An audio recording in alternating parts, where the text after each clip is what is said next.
If you with it, drop it.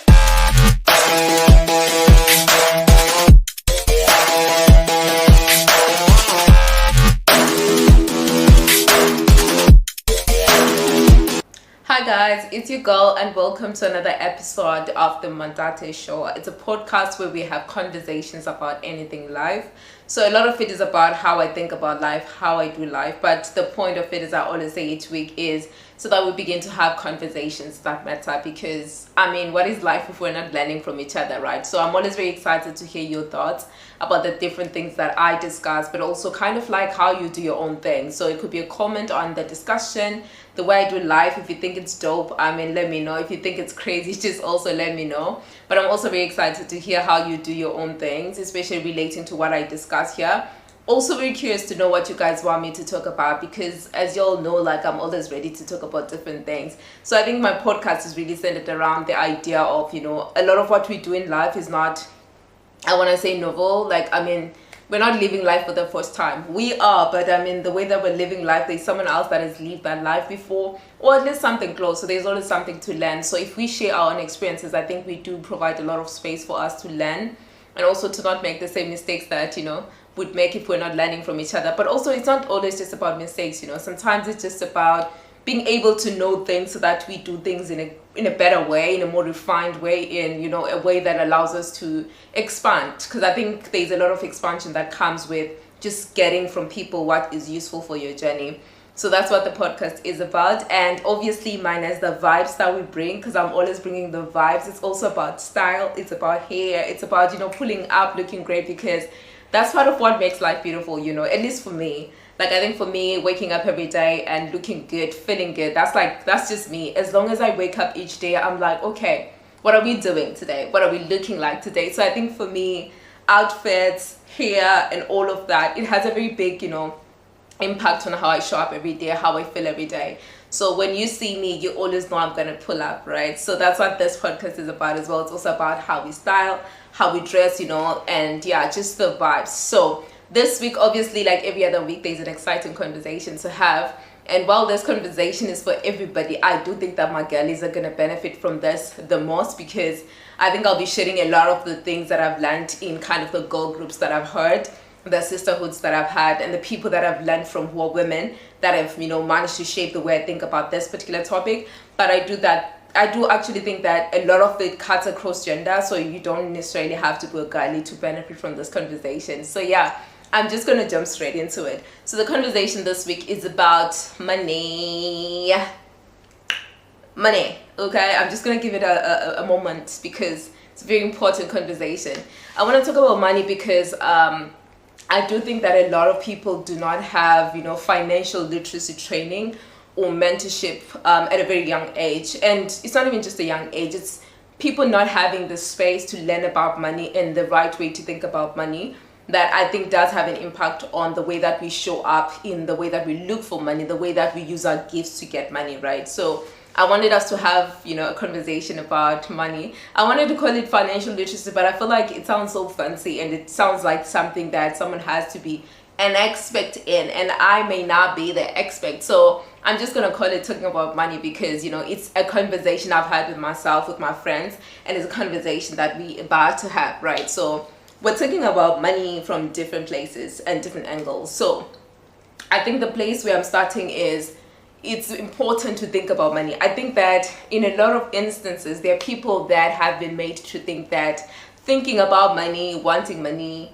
having money is a terrible thing. I don't think it is. Well, that's my thought. I don't think that thinking about money is a terrible thing. I think it's very important that we think about money, because money does a lot of things for you that are important for you to continue in growth, because you can't grow sufficiently in the way that you want if you're limited by resources. There's a lot of growth that comes with being able to finance, you know, the kind of spaces that you need to occupy, the kind of training that you need to undergo, the kind of mentorship you need to be able to access if you don't have resources. And obviously in this conversation, I always say that talking about money and what it can do to you and for you is not always a conversation that says without money you can't grow. I think part of the conversation that we're going to have today is going to show you that you don't necessarily need to have money to do certain things, but it's very important for you to have money. So I think I always have these conversations in parallel, because I don't want anyone to feel like I don't have money, I don't feel like I have a job, I don't have anything that gives to me a certain amount of money, so without that do I fit in this conversation. I still think you do.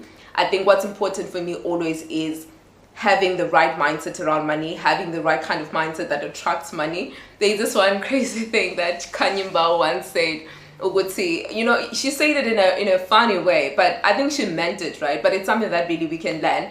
She talked about the fact that money loves her, you know, that when money feels sick, it comes to her. When money needs comfort, it comes to her. That, you know, when money needs anything, Jay, it knows that, you know, you can come to me.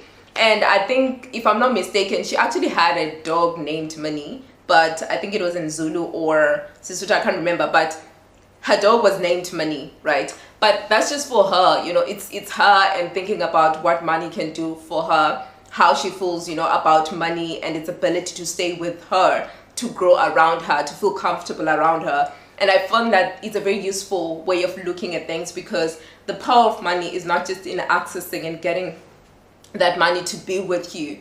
The power of money is also in about what you can do with the money that you have, right? If you have a small amount, what is it that you can do with it? If you have a big amount, lucky you, what can you do with it? So I think money has a lot of being able to manage it, and that's the power of money. What makes money grow is what you do with it. What makes money empower you is what you do with it. And I think that's where the whole conversation about, you know, the love of money is the root of evil, those kind of things come in. I feel like that has been overused and also used in the wrong way. So I'm going to be correcting that today, because we're not about to be left out of the conversation about money because someone says, you know, money is the root of evil. I don't think money in itself is the root of evil. It's what you do with it. It's the way that you love it. It's the way that you engage with it. It's the way that you use it that becomes a little bit problematic. So if it is problematic, then it is evil, right?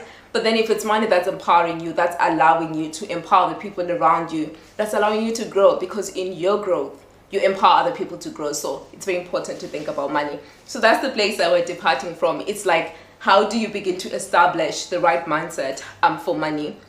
And I think what's important, like I've already said, is starting by believing that money can be a good thing, that money can actually empower you, and starting to think about, in what ways can money empower me? And I think when you start to recognize what money can do for you, you'll be able to start thinking about, oh, okay, so where does money come from in the current space, right? It's being able to audit your life and say, right now, where is my money coming from? What kind of money is coming into my life right now, and what am I doing with money? Because I think as you think about the power of having money and what it can do for you, you're already thinking about the discipline to manage the money that comes in, right? So you sit down with yourself and say, what kind of money comes into my life right now? And don't think because it's $1,000 then that's what matters. No, it's always the small streams that add up to the bigger thing, right? So think about the small monies that come into your life and start thinking about, what is it that I'm doing with my money?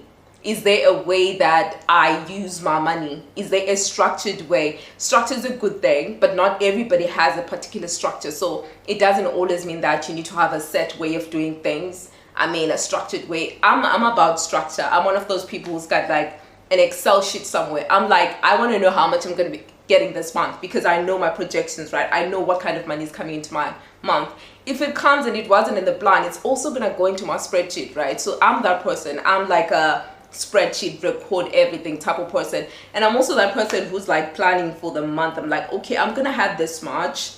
So I'm going to be doing this and this and that. And this is what I'm going to be left over with. Or this is what I might need to make sure my month pulls through in a successful way. So I think for me, having a place is very useful. Some other people use software. Some people use like books, you know, or a diary or something else. You just have a place where you write things down. I think that's very important, right? I think the power in writing, not just the money that you have right now, but the money that you're gonna have, it's actually helping you to plan better, right? Because for instance, if you're thinking about your salary as your income, or you're thinking about maybe your allowance, you're a student, your family sends you money, or you're on a scholarship and you're getting money, whatever is the source of your money, when you start thinking about, oh, okay, every month I get $1,500, or I get $250, or I get $100 from my parents. So you're already thinking about, okay, this is a fixed amount that I get every month. So for sure, I'm gonna get that. And you already know, like, every month, these are my expenses, right? Basic things. I don't know what you spend your money on or what your expenses are. Very different from all of us. I think all of us have different ways that we use money. But just thinking about, okay, this is how much I get each month, and this is what I'm using my money for. These are my expenses every month. Once you're able to establish how much you spend every month, and all of this starts obviously from needs. You cannot tell me that you get $100 and the first thing you're thinking about is, okay, my nails cost $50, my hair costs $30, my data is $15, or I don't have transport. Like, that's not good, right? So it's just really thinking about, okay, what's the priority of my expenses, right? If my expenses look like this, what's more important? You put that first, and then all the other things come first. This doesn't mean that obviously maintenance is not a good thing. It's nice to look nice, right? It's nice to wear nice things, to get a lot of things nice. But I think nice should always accompany important things. So the important things come first, and then the nicer things come in as, you know, an accessory to the important things. But also there's nice things that are also self-care that are important, so you can rank them up there. But I think the point I'm just driving here is, you spend your money how you spend it, but it's very important to spend responsibly, because you cannot be broke, you know, when you're able to do nice things. Like, you cannot tell me that you don't have transport to go to work, but you've got money to do like your nails. I mean, priorities, right? So I think there's always space to have nice things, but I think your conversation about having nice things should be, okay, I like doing my nails. How do I make sure I do my nails in a very affordable way, so that I don't take, you know, money that's meant for transport to go to work, or, you know, money for important things, emergencies. Or I can't save because, you know, I have to do my nails and my hair, and I have to do a frontal every 2 weeks. Like, yo, everything is really just about discipline. It's about prioritizing. It's about, you know, knowing what's important and pushing in that direction.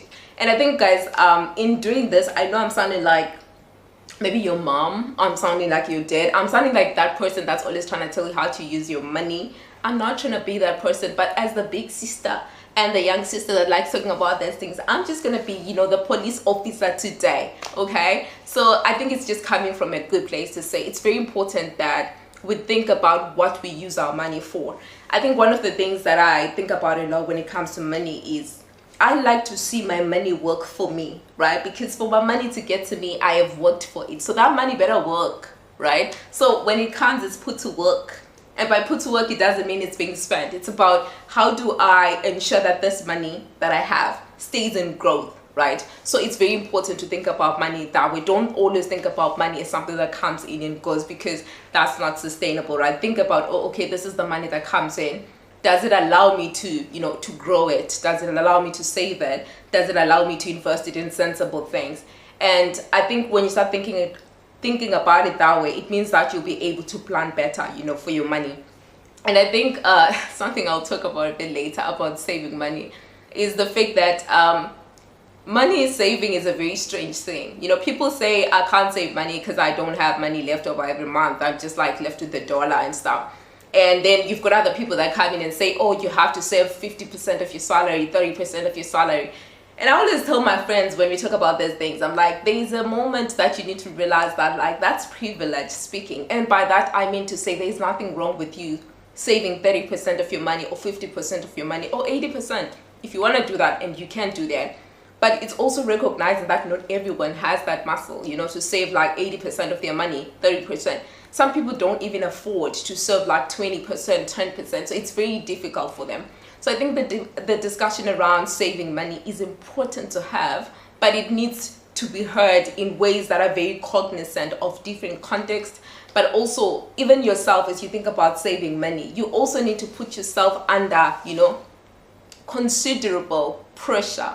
By that, I mean to say push yourself enough to save as much as possible, but also recognize the fact that you may not be able to stretch yourself a certain way. So I think, you know, you can exist in trying to grow your money, but also recognizing your limits, because I think there's no point in, you know, saving money, like having that $50 and just sleeping hungry. Like, you still need to eat, right? So I think the idea of saving, I'll talk about this as part of the conversation, but I just wanted to bring that in. So yeah, I was saying that your money comes in every month. You think about, oh, okay, I'm going to use my money for this, and I'm going to be left with this much. What am I going to do with this money that's left over? A lot of people have this spirit, and I'm calling it a spirit because we need to cast it out of you, right? Some people have the spirit of when they think about, okay, this is how much I have, and then they have money left over, in their mind they're like, oh, I've got free money, I'm just going to spend this on random things just because, you know, it looks like money that's left over. If you're budgeting for money that you're going to get, one of the things I always say is never use money in advance.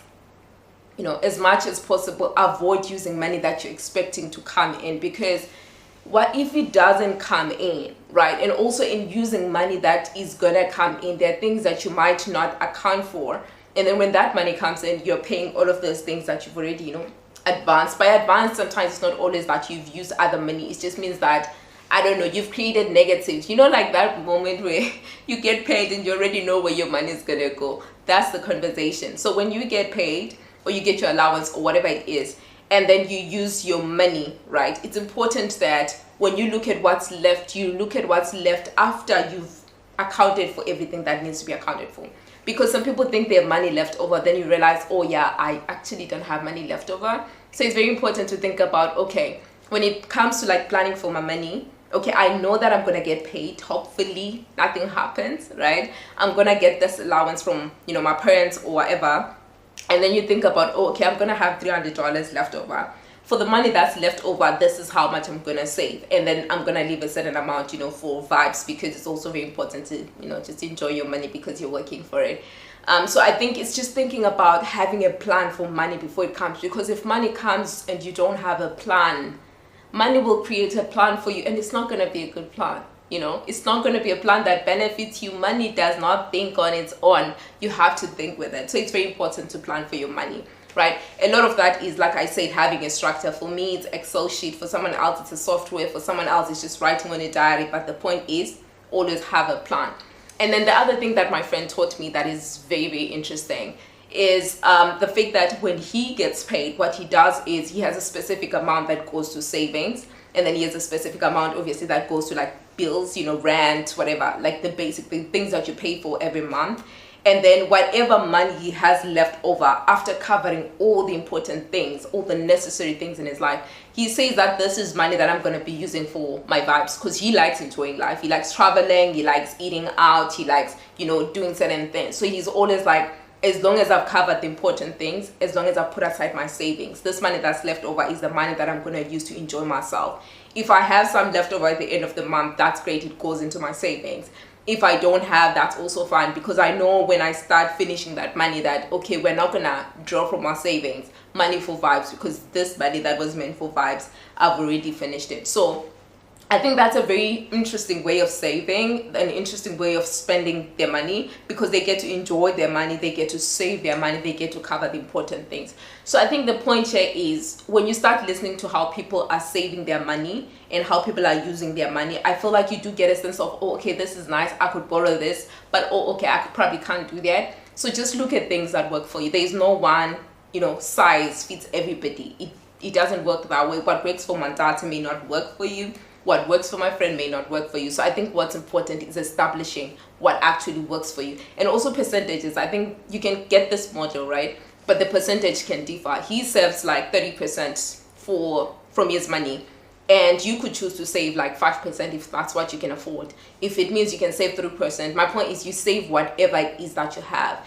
As much as possible, just save money, right? And I think the reason why I keep saying save money is because there are some people that believe, okay, if I don't even have $1 left over, what am I going to save? I think the idea of saving small amounts for me is the idea of, it teaches you how to save. Because I feel like if you tell yourself you're going to save when you start having like $100, $1,000 left over, you're not building it as a habit. It's going to be difficult to establish a habit once you get the money. I think what's important is to start small. You know how when, you know, people are growing up and there was this, what you call them?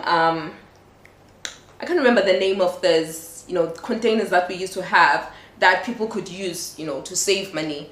That's also another way of saving. You don't necessarily have to putting it in a bank somewhere, because maybe your banking system doesn't work. So it could just be you having your container. I can't remember.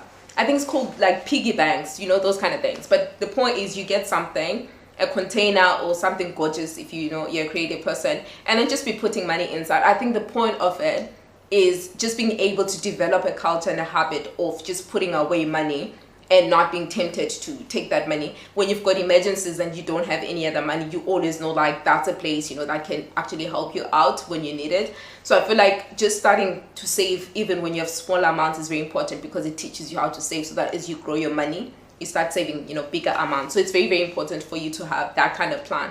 So we've already spoken about the right mindset, thinking about money, thinking about the best way to get money, to save money, and also to have a structure of enjoying yourself while you're saving money. But I also am going to talk about the conversation of multiple streams. So I've already put aside 2 conversations, one about savings, number 2 about multiple streams of income, because I feel like that's such an important thing. And so having spoken about the mindset, having spoken about the plan, one of the other things that I've learned, my friends have told me a lot in this life about money, is the fact that some people do not have the discipline to see their money and not take it, right? Because there are some savings accounts that allow you to take the money, or if it's a container, it means that it's somewhere in your house. When you start craving something and you don't have extra funds in your vibes money, then it means that you're going to take that money that's meant to be saved. So there are some people that struggle, and I feel like it's not always a terrible thing, because it's you recognizing like this is my weakness. I think what's important is developing the right strategies to manage yourself. It's very, very important. Part of that could be saving with someone that's close to your heart, or someone that you can trust. If you are someone young, it could be your parents, it could be your guardian, or it could be, I don't know, your partner. If you're married, it could be, I don't know, whatever. The point is, find somebody that can be your accountability partner, someone that helps you to ensure that you stay true to your savings. Or you can save as groups. I'm going to talk about this when we talk about saving money. You can save as a group, but as long as you have a plan, because people are going to disappear with your money and you don't want that to happen, right? So I think what's important is just thinking about what's the best way to save that I will respect, because not everybody has the ability to be looking at their money and thinking, oh, I could buy this right now, but I need to keep that money in that savings account or under my my mattress or whatever. So I think it's very important to establish a way of disciplining yourself when you start feeling like taking a little bit from that money. So that's very, very important. And then the other thing, which is important, I feel like I keep saying this, and I say this a lot, but that's because I value this thing so much, right? Another thing that I think about a lot is, how do you make sure you have money? Because I mentioned, some people have jobs so they get paid, some have allowances from parents, some people hustle, so money comes in here and there. So I think what's important is just establishing streams of income. You know how people always say like we need to have multiple streams of income, 7 streams of income. I mean, I think it's very important to think about that, because I think a lot of people that have made it in life are people that have managed to diversify where their money is coming from. They know, okay, I get paid, but they also have other ways of generating income. So some of it is business. If you're good at it, I mean, that's a great place, right? Establishing something that gives you money. And by business, it could be a formal structure or just something very light. I remember like when we were young and in school, right? We used to sell like lollipops. We used to sell things. And that's how we used to, make extra cash, because maybe you were not getting an allowance. Like I wasn't getting allowance for just vibes and food and stuff like that. I wasn't getting that. So, you figure out a plan of, okay, I'm getting money for transport for a month. So I'm just going to take some of it. I'm going to buy some things and I'm just going to sell. So if it's legal, like that's what we were doing in our schools and stuff like that. But then I'm just saying, like, this was me when I was young. A lot of people were doing those kind of things. Some people were not necessarily selling in school. Some were just selling in the hood. You're known as the person that sells this particular thing. So I think what's important is starting to think about, oh, okay, you were a hustler, or you had the mindset of, streams of income when you were young.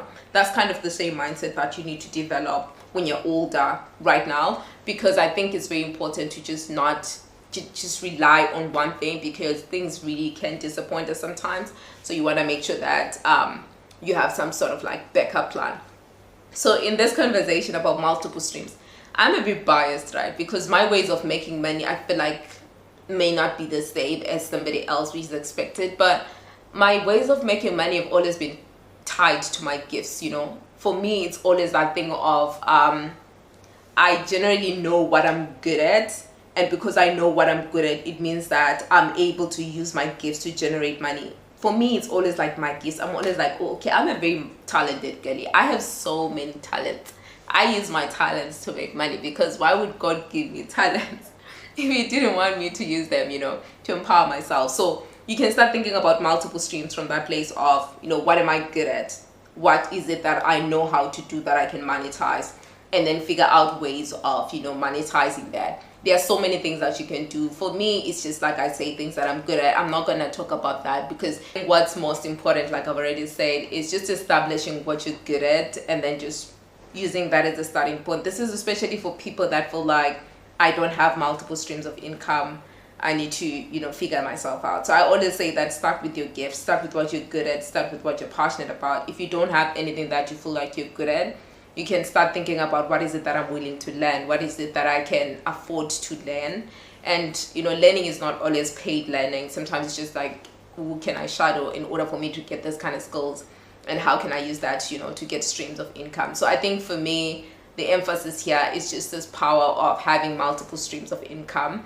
And I think starting small is always very important, because I actually learned in my journey, and it's something that I'm still learning, because I feel like I'm still gonna get somewhere where I want to be financially, right? But I think for me, what I've seen over the years is a lot of growth in what the streams have looked like. There are certain things I don't do anymore because, one, they take too much time, or I'm not as excited about them anymore. Then there are some things I basically don't do because, maybe it's like it's not where I am mentally in my life, in my growth, right? So I try to do things that add value to my everyday life, things that add value to what I'm trying to do with, like, my growth and stuff like that. So there are things that definitely have changed over the years. So that's the nice thing about, our growth. Like, we evolve, and with us evolves the ways that we normally would get money. So I would say that start with your gifts and allow yourself to grow over time. There are things you're going to let go of. There are things that you're going to, invest in expanding because they're doing really well. So I think the most important thing is just having streams of income. And I think it's just empowering, being able to know, like, if I don't have my job tomorrow, I at least have something that can, hold me down for a little bit. Or if my parents stop sending me money, or I don't know, if something just happens, because I think so much things happen in life that are beyond our control, and we want to always think about, the best way to buffer ourselves. We may not always prevent things from happening, but at least we can, ensure that we have like a landing space that's not as hard. So I would say, like, that's the most important thing, thinking about multiple streams of income.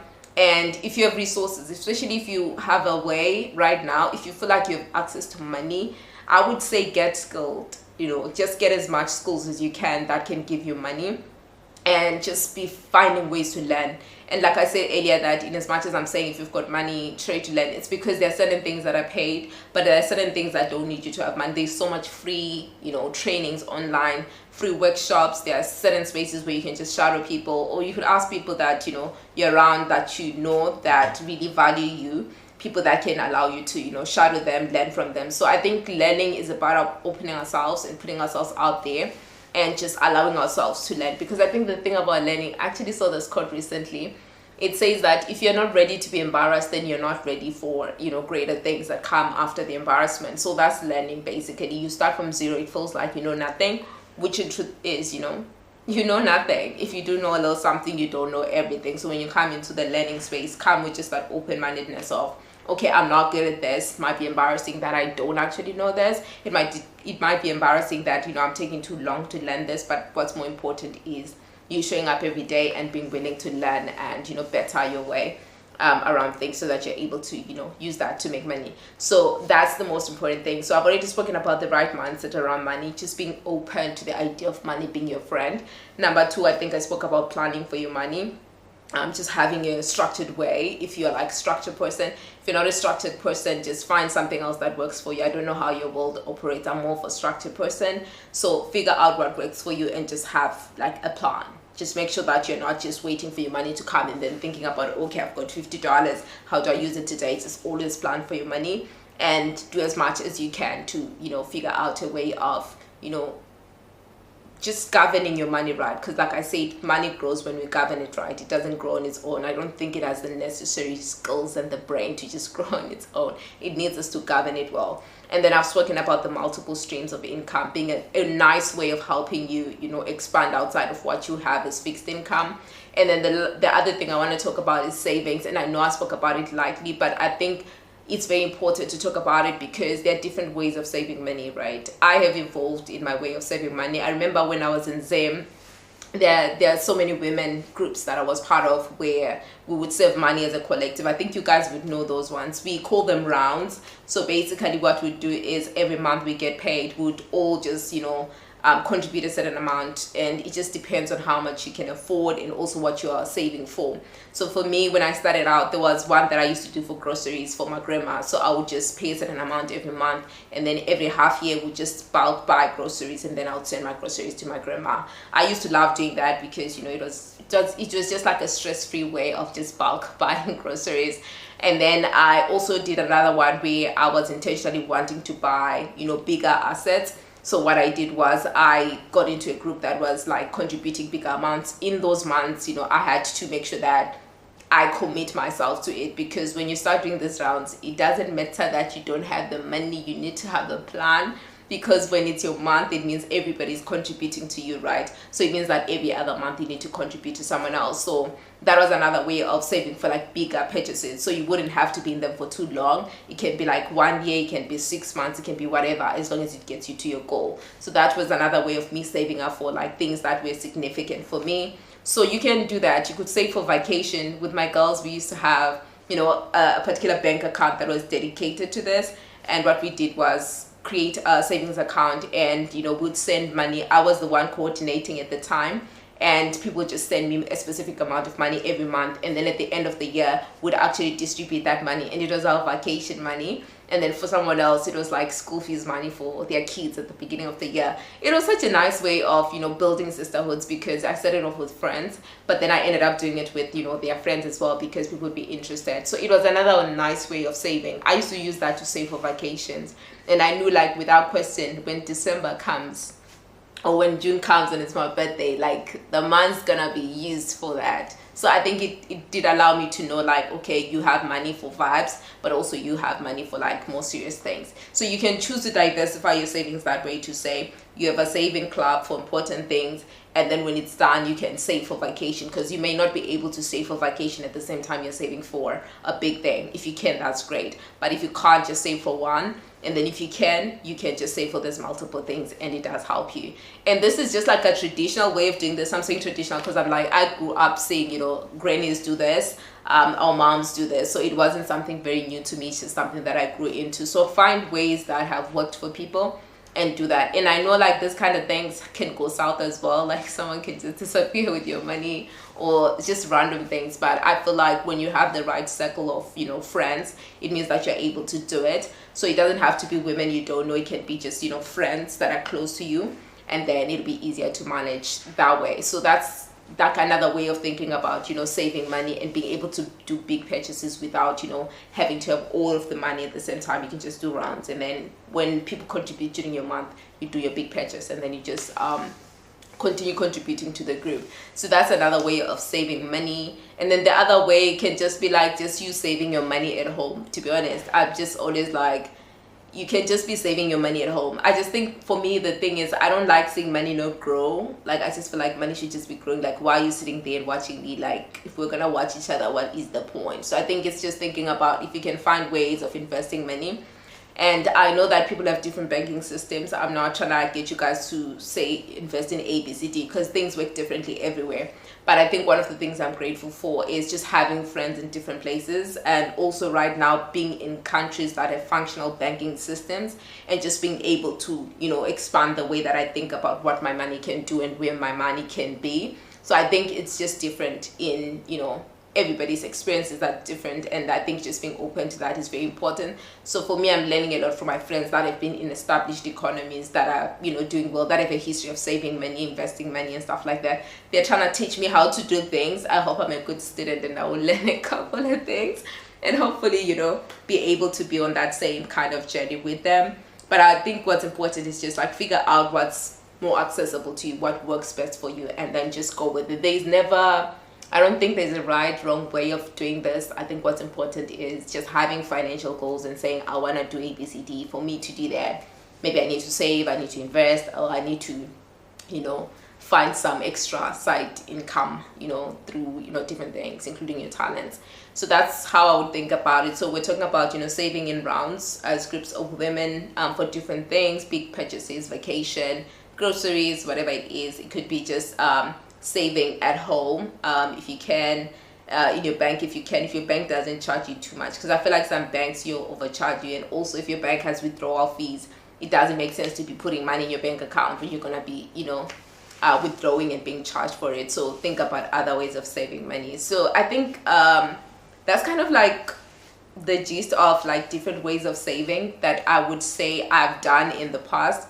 But also I just realized that I feel like over time as I'm growing, guys, like I'm just changing the way I think about money. There's certain things that I'm just not in the mood sometimes to just be doing certain things and chasing people and rounds and stuff like that. So sometimes I'm just like, I'm just gonna do a round when I need to.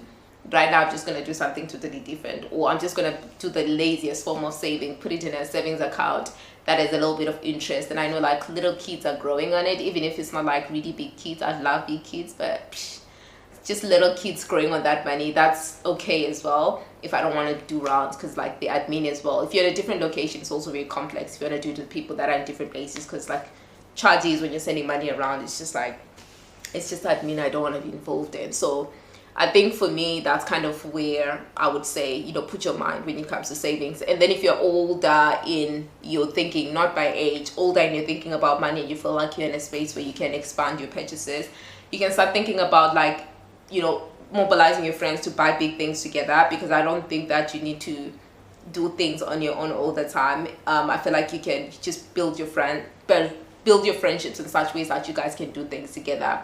So if you can do like big purchases with your friends, I think it's a good way of also building like a portfolio of assets as friends. And then over time you can buy each other out. If someone wants to pull out and you guys want to buy them out, like just like do whatever with it. So I think as you grow, just think of different ways of growing, also your way of saving, your way of investing, because there are different ways of using money. And I also think in a very wild way, this could be a very controversial take, but I feel like when you're a young person and you're not married, you don't have kids, and you don't have big family responsibilities, you're a better place right now to be saving, to be honest, because your expenses might be fixed, right? Especially if you're not paying for your fees and you don't have really big expenses. That could be, the right time to save. And then if you have black tax, because a lot of us do have very big commitments, at home for different things and stuff like that, it means that your abilities to save may not be as high. But I do still feel like if you're young, not married, you don't have kids, and you don't have any really big responsibilities, this is the right time to save. Like, just be saving, because I feel like when you have kids, when you're married, the responsibilities are different, right? There's like bigger things to pay for. Unlike, for instance, if you're staying in a single person apartment, like a bachelor pad, a one bedroom apartment or studio, or if you're staying in a room somewhere, or you're staying at home, you're not paying very big amounts of rent, and you don't have like super big expenses, so you can afford to save a little bit, right? Especially if you don't have really big family responsibilities. I would say this is the right time to save. This goes for both women and men. Just save as much as you can, because I think it's the most, I don't know, it's the moment in your life where it's just you making decisions about money. So like the only decision that I think is very fruitful after you've catered for things that are important is to just find ways of investing or growing your money. So I think this is the right time. If you are, use this opportunity. If you're not a young person and you're married, I'm very excited to hear how married people do their own savings, how people that have like super big responsibilities to it, whether you're married or you've got kids in the picture and things like that. I'm very curious to know how you save, because I think it's very important for us to learn across these different spaces, because someone else might be a mom tomorrow, you might be a wife tomorrow, you might be a husband tomorrow. So learning from someone else that's already in that kind of space might actually be useful for you. So I think, yeah, I would recommend that if you can, as a young person right now, save as much as you can, invest as much as you can, invest in not just money, invest in skills, invest in, multiple streams, like finding ways in which your talent can turn into money, or other things can turn into money, so that you just mobilize as much resources as you can, invest them, or do something with it that allows you to grow. I think also it empowers you in a way, because it's like it gives you the freedom to do what you want to do in life. You can travel, which is very, very empowering. It's nice to travel with your own money, where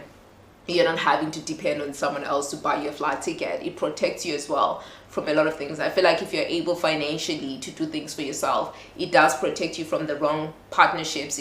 It protects you from the wrong friendships. It protects you from spaces that could be harmful to you if you didn't have the financial muscle to protect yourself. So I feel like it's very important for us to financially think about this, and also to just invest in money that can empower us to do the things that we love and to protect ourselves. And I think it's very sad when you think about it, that you need money to protect yourself from people, from spaces that could be harmful.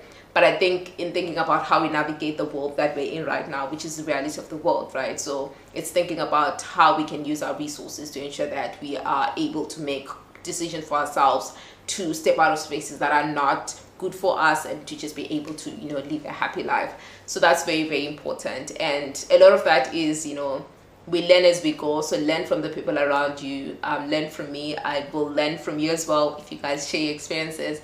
But I think just learn as much as you can from the people around you. Ask questions. Be the person that goes on TikTok and you search for things that are helpful. I know, like, we watch a lot of random things online, but I feel like online provides us a lot of space to learn right now, a lot of space to, to just expand our knowledge and try new things. People are sharing how they're doing it.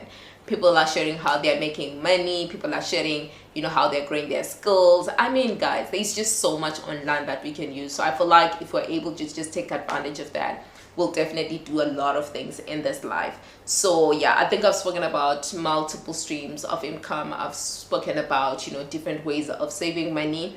And as I close this conversation, and I hope at this point it's a very useful conversation for you, I hope that it gets you thinking. I hope it gets you calling your friends. Some of you have WhatsApp groups where you talk about random things. Those are the WhatsApp groups where you start conversations like this, asking people, how do you save? How do you invest? Or how do you go about this? What kind of side streams do you have? Like, side incomes do you have? I think just be open enough to ask people. If they respond, nice. If they don't, that's also just fine. Go online and search for information. So yeah, I hope this has been a very useful conversation. I hope these reflections are very useful to you. And I think one of the things I'm really grateful for in this life is I'm a student of life. Like, I'm one person that commits myself every day to learning, especially when it comes to things that grow me. Money, skills, education. I just think for me, those are like really important things. Like, no one can take this away from me. No one can take away from me my knowledge, my skills, the tools that I have. And so that's why it's important for me to just establish myself mentally, intellectually, just being able to think the right way about money, about growth, but also being able to put myself in positions where I'm learning and acquiring new skills and knowledge that helps me to grow. So there's a lot of growth happening in my life right now. There's a lot of growth that's been happening in my life over the years. And I'm grateful for friends from whom I can learn. I'm grateful for spaces that allow me to learn. So I think, yeah, just being able to learn for me is the biggest thing in the world, and I'm grateful for it. And I hope you see this conversation, you see my podcast as that space as well for you, a space where you can learn things, a place where you are made to think, a place where you're challenged, and a place where you're inspired. And yeah, I hope that it's not a waste of your time. I hope that you will subscribe, you'll follow me. I'm on YouTube, and I'm on Spotify, I'm on Apple Podcasts, I'm on Amazon Music. Just search for the Mantate Show. I'm also on Instagram. I've got a dedicated page for this podcast. It's called the Mantate Show. So please follow it. Please share this when you see it with people that you feel will benefit from this. And let me know what you think. Share comments. Just post it somewhere. Let me know what you think, and I will definitely engage with it. But yeah, I hope that you enjoyed it. I actually did enjoy just talking about this. And yeah, I will see you guys again next week. It's your girl Mantate. Bye.